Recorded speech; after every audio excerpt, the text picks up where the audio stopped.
حضرت محمد صلی اللہ علیہ وآلہ وسلم اور حضرت خدیجہ کی شادی۔ حضرت خدیجہ اپنے غلام میسرہ سے کہنے لگی، محمد کو اندر بھیج دو۔ حضرت محمد صلی اللہ علیہ وآلہ وسلم شرماتے ہوئے اندر آئے اور نظریں جھکا کر کھڑے ہو گئے۔ خدیجہ نے پہلی بار حضرت محمد صلی اللہ علیہ وسلم کا چہرہ مبارک دیکھا تو کہنے لگی، بسم اللہ الرحمن الرحیم۔ حضرت خدیجہ عام طور پر رات کی تاریکی میں اپنی سہیلیوں کے ہمراہ کعبہ کا طواف کرنے کے لیے جاتی تھیں۔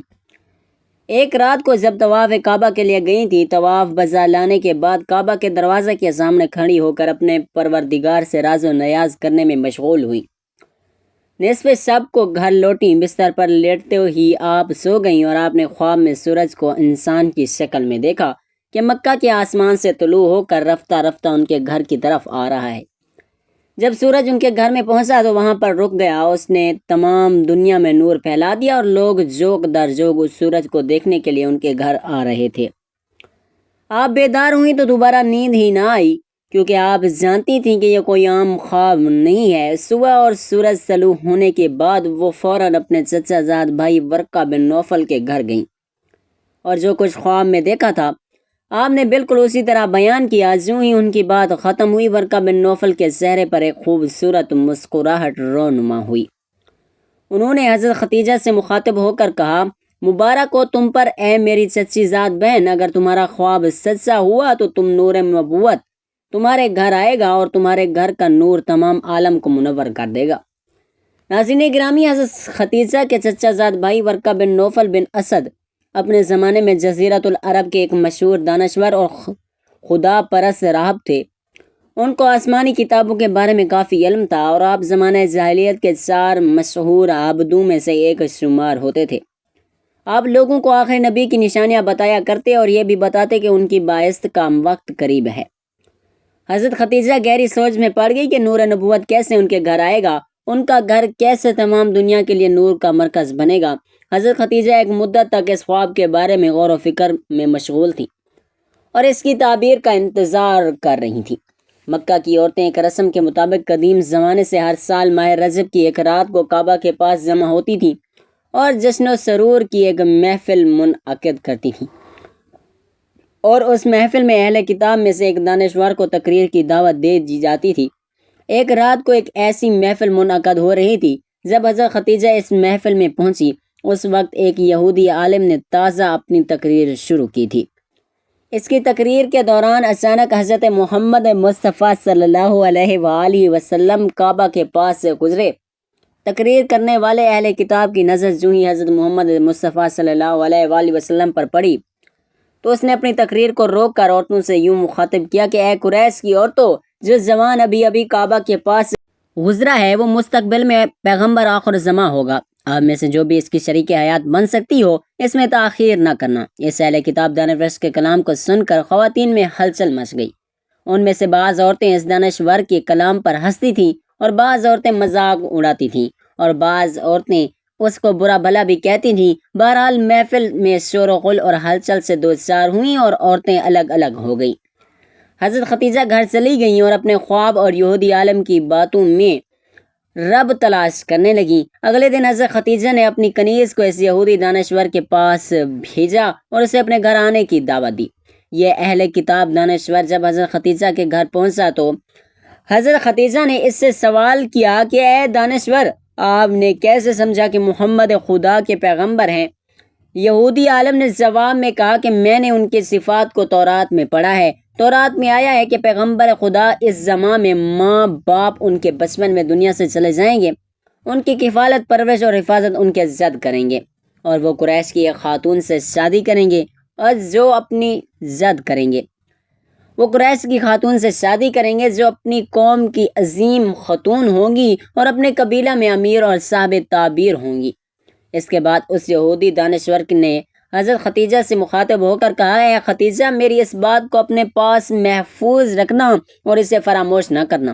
اس کے بعد اس دانشور نے حضرت محمد مصطفیٰ صلی اللہ علیہ وآلہ وسلم کی عظمت و جلال کے بارے میں چند اشعار پڑھے اور واپس جاتے وقت حضرت خدیجہ سے مخاطب ہو کر کہا، کوشش کرنا کہ محمد کو نہ کھو دینا، ان کے ساتھ شادی کرنے میں دنیا و آخرت کی سعادت ہے۔ حبیب اللہ سرور کائنات احمد مجتبیٰ حضرت محمد صلی اللہ علیہ وآلہ وسلم 25 برس کے ہوئے تو خشک سالی نے مکہ کو گھیر لیا، تو ابو طالب نے حضرت محمد سے مخاطب ہو کر کہا کہ اے میرے بھتیجے، ہم سخت حالات سے دوچار ہیں، میں بھی بوڑھا اور تنگ دست ہو چکا ہوں اور زندگی کے آخری ایام گزر رہا ہوں۔ میری تمنا ہے کہ مرنے سے پہلے آپ کی شریک حیات کو منتخب کروں تاکہ آپ شادی کریں اور میں بھی اطمینان و سکون کے ساتھ اس دنیا کو الوداع کر جاؤں، لیکن مالی مشکلات میری تمنا کو عملی جامعہ پہنانے میں رکاوٹ بنی ہوئی ہیں اور آپ کے مستقبل میں فکر مند ہوں۔ جناب ابو طالب نے اپنی بات کو جاری رکھتے ہوئے فرمایا، اے محمد، قریش کا تجارتی کاروان عنقریب تشکیل پا کر شام جا رہا ہے۔ ختیجہ بنت خویلد ہمارے رشتہ دار ہیں اور کافی دولت مند ہیں۔ مکہ کے بہت سے لوگوں نے ان سے مال اور سرمایہ قرض کے طور پر لیا ہے، ان کے مال سے تجارت کرتے ہیں۔ اگر آپ ختیجہ کے پاس جائیں تو مجھے یقین ہے کہ وہ آپ کو کافی مال دیں گی۔ سرمایہ سے مال خرید کر قریش کے کاروان کے ہمراہ آپ شام چلے جائیں، شاید اس تجارت کے نتیجے میں آپ کو کوئی نفع مل جائے اور خداوند ہماری زندگی کی بعض مشکلات کو حل کر دیں۔ دوسری طرف حضرت ختیجہ بنت خویلد کے پاس رسول اللہ صلی اللہ علیہ وآلہ وسلم کی صداقت و امانت کی خبریں متواتر پہنچ رہی تھیں۔ اب بھی چچا ابو طالب کے ساتھ رسول اللہ کی باتیں جا رہی تھیں کہ حضرت ختیجہ کے غلام کا یہ پیغام آیا، ختیجہ آپ کو اپنا مال دے کر تجارت کے لیے شام بھیجنا چاہتی ہیں اور وہ فرماتی ہیں کہ جتنا معاوضہ وہ دوسروں کو دیتی ہیں آپ کو اس سے 2 گنا دیں گی۔ اس پر ابو طالب نے آپ کو کہا کہ یہ وہ رزق ہے جو اللہ نے تمہاری جانب کھینچ کر بھیجا ہے۔ اس کر آپ صلی اللہ علیہ وآلہ وسلم قافلے کے ساتھ شام کی طرف روانہ ہوئے۔ آپ کے ہمراہ حضرت ختیجہ کا غلام میسرہ بھی تھا۔ جب قافلہ شام کے شہر بصرہ میں پہنچا تو وہاں دستور راب نے آپ صلی اللہ علیہ وآلہ وسلم میں نبوت کی علامات پہچان کر آپ کے نبی اور آخر الزماں ہونے کی پیشین گوئی کی۔ دوسرا اہم واقعہ یہ پیش آیا کہ جب آپ نے تجارتی سامان فروخت کر لیا تو ایک شخص سے کچھ بات چیت بڑھ گئی، جھگڑا ہو گیا، تو اس نے کہا کہ لات و عزا کی قسم اٹھاؤ، تو حضرت محمد مصطفیٰ صلی اللہ علیہ وآلہ وسلم نے فرمایا، میں نے کبھی ان دونوں کی قسم نہیں کھائی، تو ان کے پاس سے گزرتے ہوئے ان سے منہ موڑ لیتا ہوں۔ اس شخص نے یہ بات سن کر کہا، حق بات تو یہی ہے جو تم نے کہی۔ پھر اس شخص نے راہب سے مخاطب ہو کر کہا، خدا کی قسم یہ تو وہی نبی ہے جس کی صفات ہمارے علماء کتابوں میں لکھی ہوئی ہے۔ تیسرا واقعہ یہ پیش آیا کہ میسرہ نے دیکھا کہ جب تیز گرمی ہوتی ہے تو بادل نبی اکرم صلی اللہ علیہ وآلہ وسلم کے اوپر سایہ کر رہے ہوتے ہیں۔ یہ سب کچھ دیکھ کر میسرہ تو آپ سے بہت ہی زیادہ متاثر تھا۔ واپسی میں دوپہر کے وقت جب واپس پہنچے تو حضرت ختیجہ نے اپنے بالا خانے میں بیٹھے بیٹھے دیکھا کہ نبی اکرم صلی اللہ علیہ وآلہ وسلم اونٹ پر بیٹھے اس طرح تشریف لا رہے تھے کہ بادل نے صرف آپ پر سایہ کیا ہوا تھا۔ حضرت ختیجہ اور ان کے ساتھ بیٹھی ہوئی عورتوں نے یہ منظر دیکھ کر بہت تعجب کیا۔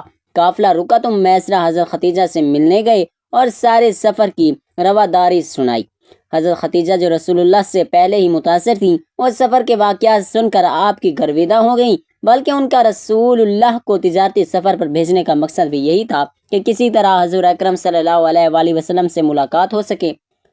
چنانچہ میسرہ کو کہا گیا کہ آپ محمد کو بھیجو تاکہ میں ان سے تجارت کا حساب لے سکوں۔ نبی رحمت جب حضرت ختیجہ کے پاس آئے تو آپ کا یہ روشن چہرہ دیکھ کر حضرت ختیجہ دنگ رہ گئی اور بے ہوشی کے عالم طاری ہو گئے۔ اسی دوران رسول اللہ نے سارا حساب تجارت کیا اور واپس تشریف لے گئے۔ جب آپ چلے گئے تب حضرت ختیجہ ہوش میں آئیں اور میسرہ سے پوچھا کہ محمد کدھر ہیں؟ میسرہ کہنے لگا، وہ تو آپ کو سارا حساب دے کر چلے گئے۔ خیر، حضرت ختیجہ نے اپنے مال میں ایسی امانت و برکت دیکھی جو اس سے پہلے کبھی نہ دیکھی تھی۔ مال کی خرید و فروخت کا حساب دیکھا تو منافع دگنے سے بھی زیادہ تھا۔ آپ نے فوری اپنے غلام میسرہ کو رسول کے پاس بھگایا، طے شدہ معاوضے سے بھی دگنا منافع حضور کو بھیج دیا۔ حضرت ختیجہ بہت زیادہ دور اندیش، مستقل مزاج، شریف، باعزت اور مالدار عورت تھیں۔ انہوں نے آپ سے نکاح کا فیصلہ کر لیا اور اپنی سہیلی نفیسہ کے ہاتھ رسول اللہ صلی اللہ علیہ وآلہ وسلم کو نکاح کا پیغام بھجوا دیا۔ رسول اللہ صلی اللہ علیہ وآلہ وسلم حضرت ختیجہ سے نکاح کے حوالے سے ایک پہلو ملحوظ رکھنا چاہیے، جس سے حضرت ختیجہ علیہا کی طہارت و نزاکت اور رسول اللہ کے ساتھ نکاح کی وجہ آشکار ہو جاتی ہے۔ چنانچہ بعض روایات سے یہ بات معلوم ہوتی ہے کہ حضرت ختیجہ کے چچا زاد بھائی ورقہ بن نوفل جو زمانہ جاہلیت میں ہی نصرانیت قبول کر چکے تھے، وہ عبرانی زبان بھی جانتے تھے اور انجیل زبان بھی جانتے تھے۔ ان کو پڑھ کر اپنے اقربا کو اس کی روشنی میں واعظ و نصیحت بھی کرتے تھے اور ایک آخری نبی کے آنے کی بشارت بھی سناتے تھے۔ عمر کے اعتبار سے یہ بزرگ تھے اور حضرت ختیجہ کی یہ نسائی اور سچے نبی کی بشارت بہت شوق و رغبت سے سنتی تھی۔ نیز یہ بھی سنتی تھی کہ اس نبی کی عظیم بعثت کا زمانہ قریب ہے، اور اس حوالے سے انہوں نے ورقہ بن نوفل سے کافی کچھ سن رکھا تھا۔ چنانچہ رسول اللہ صلی اللہ علیہ وآلہ وسلم کی صداقت و دیانت اور دیگر صفات کا کمال ذکر سنا اور ورقہ بن نوفل کی بتلائی ہوئی بعض علامات نبوت آپ میں پائیں تو انہوں نے اپنے غلام میسرہ کے ساتھ رسول اللہ کو مالیت دے کر اسی لیے بھیجا تھا تاکہ مالی معاملات اور سفر میں آپ کے اخلاق و عادات کا مزید مشاہدہ کر سکیں۔ اس لیے بعض روایات میں ہے کہ انہوں نے غلام کو ہدایت کی تھی کہ سفر کے تمام واقعات نوٹ کریں اور واپسی پر تفصیل بتائیں۔ اسی ہدایت کی روشنی میں غلام نے آپ کی برکت وغیرہ کے حوالے سے جن کمالات کا مشاہدہ کیا تھا وہ سب تفصیل سے بتا دی۔ اس سے حضرت ختیجہ کا ظن غالب ہو گیا اور سمجھ گئیں کہ اللہ تعالیٰ کے آخری رسول یہی ہیں، اور انہوں نے یہ سوچا کہ اس سے بڑی سعادت کیا ہوگی کہ آپ کی زوجیت کے رشتے سے منسلک ہو جاؤں۔ چنانچہ صدیقہ طاہر اور مطہرہ ام المومنین حضرت ختیجہ نے بالواسطہ آپ کو پیغام نکاح بھیج دیا۔ آپ نے اپنے چچا کو مذکورہ رشتے کے سلسلے میں آگاہ فرمایا، جس کے بعد آپ کے چچا حضرت حمزہ رسول اللہ صلی اللہ علیہ وسلم کے ساتھ حضرت ختیجہ کے والد حضرت خویلد بن اسد کے پاس رشتہ لے کر آئے۔ دیگر اقوال کے مطابق حضرت ختیجہ کے والد کا انتقال ہو چکا تھا۔ حضرت حمزہ رشتہ لے کر حضرت ختیجہ کے چچا عمر بن اسد کے پاس تشریف لائے۔ رشتہ طے پانے کے بعد نبی و آخر الزمان اور حضرت ختیجہ نے کہا کہ تقریب حضرت ختیجہ کے گھر میں منعقد ہوئی۔ جناب ابو طالب کا خطبہ پڑھنے کے بعد حضرت ختیجہ کے چچا زاد بھائی عمر بن اسد نے حضور اکرم کی شان میں یہ جملہ کہا، یہ محمد بن عبداللہ نسب اور معزز مرد ہیں، اور حضرت ختیجہ کا نکاح آج سے کر دیا۔ اس نکاح کا حق مہر 12.5 اوقیہ چاندی مساوی 500 درہم طے ہوا۔ آپ صلی اللہ علیہ وآلہ وسلم نے اپنی تمام ازواج مطہرات اور صاحبزادیوں کا مہر یہی رکھا، سوائے ام المومنین حضرت ام حبیبہ کے۔ آپ کا مہر شور حبشہ نجاشی نے اپنے پاس سے کئی گنا زیادہ ادا کیا تھا۔ نکاح کے بعد آپ نے ولیمے کا اہتمام فرمایا، اونٹ ذبح کر کے لوگوں کو دعوت کھلائی۔ شادی کی پہلی رات حضرت ختیجہ حضور سے ہم بستر نہ ہوئیں بلکہ پوری رات شکرانے کی عبادت کرتی رہیں۔ کمال بات تو یہ ہے کہ وہ اس وقت 40 سال کی تھیں اور نبی کریم صلی اللہ علیہ وآلہ وسلم 25 سال کے، لیکن یہ فرق محبت اور روحانیت کے راستے میں رکاوٹ نہ بن سکا۔ حضرت ختیجہ رضی اللہ تعالیٰ عنہا نے اپنے قریبی رشتہ داروں کے ذریعے نکاح کا پیغام بھجوایا۔ نبی کریم صلی اللہ علیہ وآلہ وسلم نے اپنے چچا حضرت ابو طالب سے مشورہ کیا اور وہ اس رشتے پر بہت خوش ہوئے۔ نکاح کی تقریب نہایت سادہ مگر بابرکت تھی۔ حضرت ابو طالب نے نکاح کا خطبہ پڑھا اور اللہ تعالیٰ کے حضور شکر ادا کیا۔ ان کے بھتیجے کو ایسی نیک سیرت خاتون سے رشتہ ملا۔ حضرت ختیجہ رضی اللہ تعالیٰ عنہا نے مہر میں 20 اونٹ اور سونا چاندی دیا، اور یہ نکاح نہ صرف دو انسانوں کا اتحاد تھا بلکہ ایک ایسی بنیاد تھی جس پر اسلام کے ابتدائی دنوں کا سب سے بڑا سہارا قائم ہوا۔ اس شادی کی سب سے خوبصورت بات یہ تھی کہ حضرت ختیجہ رضی اللہ تعالیٰ عنہ نے اسلام لانے سے پہلے ہی نبی کریم صلی اللہ علیہ وآلہ وسلم پر ایمان جیسا یقین کر لیا تھا۔ بعد میں آپ صلی اللہ علیہ وآلہ وسلم پر وحی نازل ہوئی اور نبوت ملی تو سب سے پہلے حضرت ختیجہ رضی اللہ تعالیٰ عنہا نے ایمان لایا۔ انہوں نے نبی کریم کو تسلی دی، ہر مشکل وقت میں سہارا بنی، اپنا مال، وقت، محبت، حتیٰ کہ اپنی زندگی تک آپ صلی اللہ علیہ وآلہ وسلم کی مشن پر نشاور کر دی۔ نبی کریم صلی اللہ علیہ وآلہ وسلم نے بھی حضرت ختیجہ سے اتنی محبت کی کہ ان کی وفات کے بعد برسوں تک ان کو یاد کرتے رہے، ان کی سہیلیوں کو تحفے بھجواتے، ان کے ذکر پر آنکھیں نم ہو جاتی۔ آپ صلی اللہ علیہ وآلہ وسلم نے فرمایا، ختیجہ وہ ہیں جنہوں نے اس وقت مجھ پر ایمان لایا جب سب نے انکار کیا، انہوں نے اس وقت میرا ساتھ دیا جب سب نے مجھے چھوڑ دیا، انہوں نے اپنے مال سے میری مدد کی جب سب نے مجھے محروم رکھا۔ یہ واقعہ ہمیں سکھاتا ہے کہ سچی محبت، ایمان، وفا اور قربانی سے رشتے کس طرح مثالی بن جاتے ہیں۔ حضرت ختیجہ رضی اللہ تعالیٰ عنہا نے عورت ہونے کے ناطے دنیا کو یہ پیغام دیا کہ اگر عورت چاہے تو وہ دین کی سب سے مضبوط ستون بن سکتی ہے، اور نبی کریم صلی اللہ علیہ وآلہ وسلم نے شوہر ہونے کے ناطے یہ سبق دیا کہ سچی محبت عمر دولت کی محتاج نہیں بلکہ دل کی صفائی، نیت کی پاکیزگی اور کردار کی بلندی کی بنیاد پر قائم ہوتی ہے۔ اللہ تعالی ہمیں بھی حضرت ختیجہ جیسی وفا شعار بننے کی توفیق دے اور نبی کریم صلی اللہ علیہ وآلہ وسلم کی محبت کو دل سے اپنانے کی سعادت نصیب فرمائے، آمین۔ ناظرین، اللہ تعالیٰ سے دعا ہے کہ اللہ تعالیٰ ہم سب مسلمانوں کو نیکی کی بات کو سننے، اس کو سمجھنے اور اس پر عمل کرنے کی توفیق عطا فرمائے۔ میرا سنانا اور آپ کا سننا اپنی پاک بارگاہ الہی میں قبول و منظور فرمائے اور ہمارا خاتمہ ایمان پر فرمائے، آمین یا رب العالمین۔ ناظرین، ویڈیو اچھی لگی ہو تو ویڈیو کو لائک کریں، دوستوں میں شیئر کریں، ہمارے چینل کو سبسکرائب کریں اور کمنٹ باکس میں اللہ تعالیٰ کے 99 ناموں میں سے کوئی ایک نام ضرور ٹائپ کریں۔ اگلی ویڈیو تک کے لیے اجازت دیجیے، اللہ حافظ۔